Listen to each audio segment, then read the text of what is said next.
ලබා ගැනීම සඳහා තවත් ලකුණු දෙකක් පිටුපසින් සිටින්නේ බුද්ධඝෝෂ කණ්ඩායම. යලි සූදානම් පන්දුවක් යොමු කිරීම සඳහා වේගවත් පහරක් එල්ල කරන පන්දු හෙලින් උඩු පන්දුවක් ලෙසින් රැක ගැනීමට අවස්ථාවක් නැහැ. ඒ අවසරයෙන් ක්‍රීඩකයන් ලකුණු දෙකක් කරා පහසුවෙන් පැතිමාරු කර ගනිමින් මේ මොහොතේදී ලකුණු 67ක් ලබා ගනිමින් Battle of the Glory සූරතාවය දිනා ගන්නට සමත් වෙනවා බුද්ධඝෝෂ කණ්ඩායම.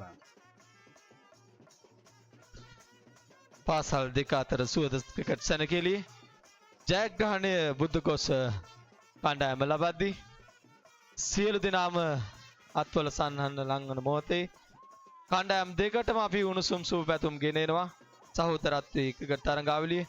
මෙසේ අවසන් වෙද්දී කණ්ඩායම් දෙකේ දක්ෂ විතිකරුවන් දක්ෂ පන්දු යවන්නන් පන්දු රකින්න රැසක් හඳුනා ගැනීමට හැකියාව ලැබුණා අද දවසේ. ඒ අය සියලු දෙනාටම ඉදිරි ක්‍රිකට් ජීවිතයේ සරුව ප්‍රකාරයෙන් සාර්ථක වෙන්න කියලා අපි බොයින්නේ ඔවුන්ට මේ මොහොතේ සිහිපත් කරමින්